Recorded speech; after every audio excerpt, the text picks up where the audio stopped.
வணக்கம் மக்களே, நான் உங்கள் மிஸ்டர் கண்டென்ட். ஸோ ரொம்ப நாள் ஆச்சு நம்ம வீடியோ போட்டு. ஸோ இனிமேல் ரெகுலராக நம்ம வீடியோ போடலாம்.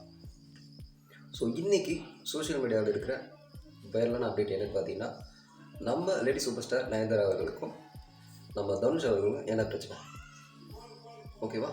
என்னென்னு பார்க்கலாமா? 400 அப்படி தான் அப்படிங்கிற படத்தை வந்து நம்ம எல்லோரும் பார்த்துருப்போம். ரொம்பவே நல்லாயிருக்கும், ரசிக்கும்படியாக இருக்கும். ஸோ இந்த படத்தில் நம்ம லேடி சூப்பர் ஸ்டார் நயன்தாரா நடிச்சிருந்தாங்க, கூட விஜய் சேதுபதி நடிச்சிருந்தாரு. இந்த படத்தை டைரக்ட் பண்ணது யாருன்னு பார்த்தீங்கன்னா வந்து விக்னேஷ் சிவன் அவர்கள், அதாவது நயன்தாராவோட ஹஸ்பண்ட். ஸோ இந்த படத்துக்கு ப்ரொடியூஸ் பண்ணது நம்ம தனுஷ் தான். ஸோ ஆல்ரெடி பார்த்தீங்கன்னா வந்து நயன்தாரா அவர்கள் வந்து இந்த 400 அப்படி தான் படத்துக்கு அப்புறமா வந்து தன்னோட சம்பளத்தை ஏற்றுறது எல்லாருக்குமே தெரியும். இதில் பார்த்தீங்கன்னா வந்து ஆல்ரெடி வந்து தனுஷ் அவர்களுக்கு ஒரு மனக்கசப்பு இருந்ததுனே சொல்லலாம். ஸோ இதற்கிடையில் பார்த்தீங்கன்னா அந்த படம் வந்து ஷூட் பண்ணிகிட்டு இருக்கும் போதே வந்து விக்னேஷ் சிவன் அவர்களுக்கும் நயன்தாரா அவர்களுக்கும் காதல் ஏற்பட்டு திருமணம் வந்து நடந்தது. இது எல்லாருக்கும் தெரியும்.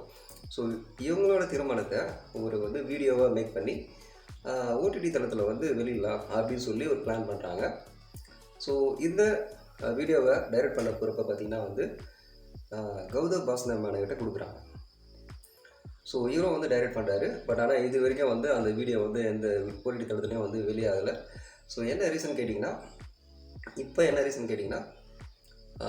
இந்த வீடியோவில், அதாவது இந்த மேரேஜ் ஆல்பத்தில் 400 அப்படி தான் அப்படிங்கிற படத்தில் இருக்கக்கூடிய ஒரு 3 செகண்ட்ஸ் வீடியோ வந்து இன்க்ளூட் பண்ணியிருக்காங்க. அதோட சாங்ஸ் சம்திங் ஏதோ. அதனால் இப்போது தனுஷ் அவர்கள் வந்து கேஸ் போட்டிருக்காரு. என்னென்னா, எனக்கு வந்து அதில் ஷேர் வேணும். ஏன்னா நான் ப்ரொடியூஸ் பண்ணி எடுக்கப்பட்ட படம். ஸோ அதனால் அதனோட காப்பிரைட்ஸ் எனக்கு தான் இருக்குது. ஸோ அதனால் என்னோடய வீடியோ நீங்கள் யூஸ் பண்ணக்கூடாது அப்படின்னு சொல்லியிருக்காரு. இதுக்கு நயன்தாரா அவர்கள் ரொம்ப எமோஷ்னலாக வந்து ட்விட்டர்லாம் போட்டிருந்தாங்க. இதெல்லாம் ஒரு பக்கம் இருக்க, இப்போது சுமூகமாக வந்து இந்த விஷயம் முடிஞ்சிருக்குன்னு நினைக்கிறேன். இதற்கான தொகை ஏதோ சம்திங் கொடுக்கப்பட்டு இன்றைக்கி அந்த வீடியோ வந்து கூடிய சீக்கிரத்தில் வந்து நெட்ஃப்ளிக்ஸில் வந்து ரிலீஸ் ஆக போதாக தகவல் வெளியாக இருக்குது. எது எப்படியோ இந்த பிரச்சனை எல்லாம் முடிஞ்சு இந்த வீடியோ வந்து நெட்ஃப்ளிக்ஸில் ஏதாவது ஒரு ஓடிடி தளத்தில் வெளியே வந்தால் ரசிகர்களாக நமக்கு நல்லது. ஸோ வெயிட் பண்ணி பார்ப்போம் அந்த ஆல்பம் எப்படி இருக்குன்னு சொல்லி.